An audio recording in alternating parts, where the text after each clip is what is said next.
Class 11 का chapter number 4 क्या है? Chemical bonding. केमिकल बॉन्डिंग में हम लोग लेविस स्ट्रक्चर का रूल को पढ़ेंगे।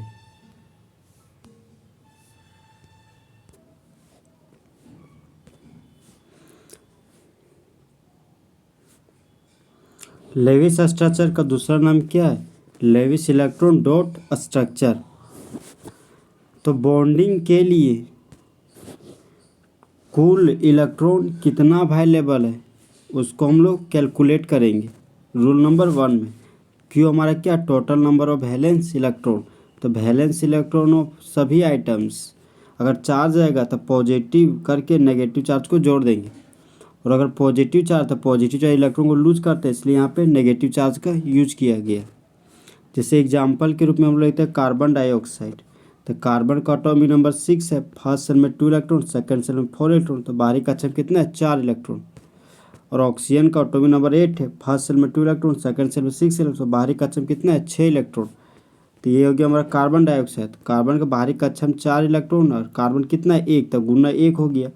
ऑक्सीजन के बाहरी कक्षा में 6 इलेक्ट्रॉन है और ऑक्सीजन का 2 आइटम है, तो गुना 2, तो 4 + 12 कितना हो गया? 14 इलेक्ट्रॉन। यही हमारा क्या हो गया? क्यू।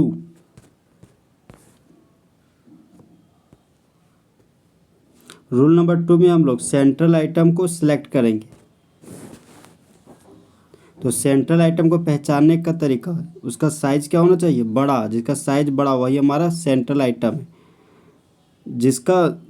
जिसके पास कम आइटम हो वो हमारे क्या? Central item. जिसका इलेक्ट्रोनेगेटिविटी का वैल्यू कम हो वो हमारे क्या? Central item. एग्जाम्पल के रूप में क्या लिए? Carbon dioxide. कार्बन देखिए 1 आइटम है, ऑक्सीजन के पास कितना है? 2 आइटम, तो कार्बन के पास 1 आइटम है, तो कार्बन हमारा क्या हो गया? Central item. और ऑक्सीजन हमारा क्या हो गया? Terminal item.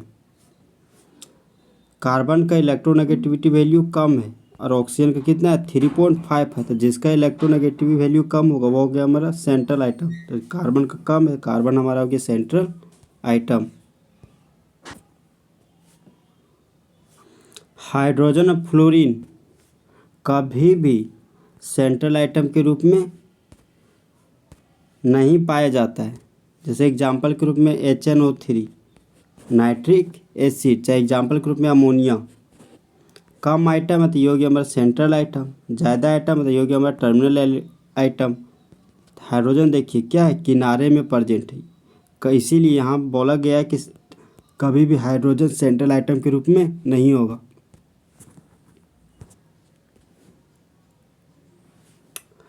जितने भी आइटम्स हैं सभी हमेशा क्या करते हैं? एक बॉन्ड का फॉर्मेशन हर हालत में करते हैं, 2 इलेक्ट्रॉन को पार्टिसिपेट करके।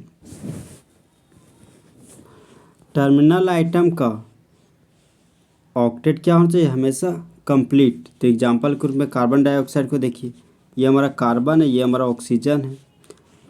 ऑक्सीजन के बाहरी कक्षा में कितना है? 6 इलेक्ट्रॉन, तो इसको ज़रूरत है 2 इलेक्ट्रॉन को, 2 इलेक्ट्रॉन शेयर किया, बच गया क्या? इतना 4 इलेक्ट्रॉन, 4 इलेक्ट्रॉन।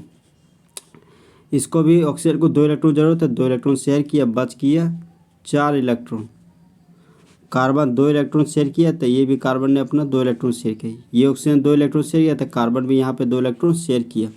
अब देखिए ये हमारा टर्मिनल आइटम क्या? ऑक्सीजन, जिसका ऑक्टेट कंप्लीट है, 2 इलेक्ट्रॉन, 2 4, 2 6 और 2 8 इलेक्ट्रॉन।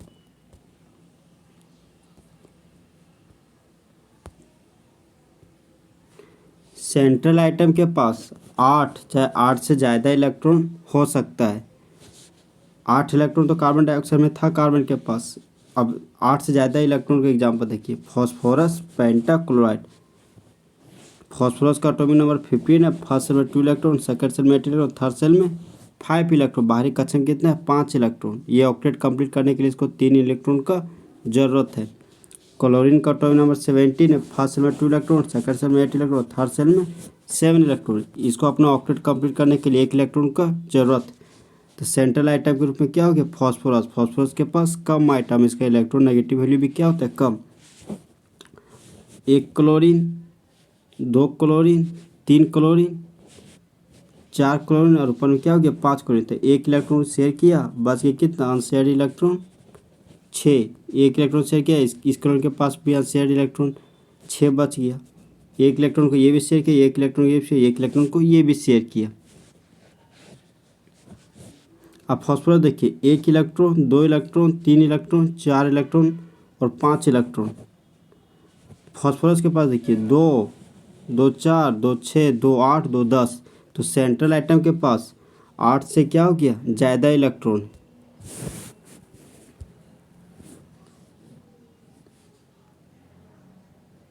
सेंट्रल आइटम के पास मैक्सिमम बॉन्ड रहने का कोशिश करता है कि उसके पास क्या हो हमेशा मैक्सिमम बॉन्ड तक ज़्यादा से ज़्यादा बॉन्ड बनाए टर्मिनल आइटम के साथ। एलिमेंट ऑक्सीजन हमेशा मैक्सिमम 2 बॉन्ड बनाता है। कार्बन मैक्सिमम 4 बॉन्ड बनाता है। सिलिकॉन भी मैक्सिमम 4 बॉन्ड बनाता है। नाइट्रोजन 3 बॉन्ड भी बनाता है और 4 बॉन्ड भी बनाता है। फॉस्फोरस 3 बॉन्ड भी बनाता है और 5 बॉन्ड भी बनाता है। सल्फर 2 बॉन्ड भी बनाता है, 4 बॉन्ड भी बनाता है और 6 बॉन्ड भी। क्लोरीन 1 बॉन्ड भी बनाता है, 3 बॉन्ड भी, 5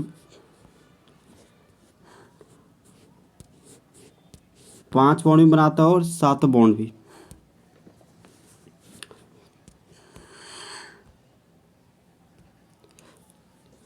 ज़्यादा इलेक्ट्रोनेगेटिव आइटम के पास क्या होता है नेगेटिव चार्ज। वो हमेशा किधर आता है टर्मिनल आइटम के रूप में उपस्थित रहता है। और जिसका इलेक्ट्रोनेगेटिव वैल्यू कम रहता है वो हमेशा सेंट्रल आइटम के रूप में पाया जाता है और उसी के मुंडी पर हमेशा क्या होता है पॉजिटिव चार्ज। ये हमारा कार्बोनेट का आयन है। तो कार्बन का इलेक्ट्रोनेगेटिव वैल्यू 2.5 है और ऑक्सीजन का कितना होता है 3.5।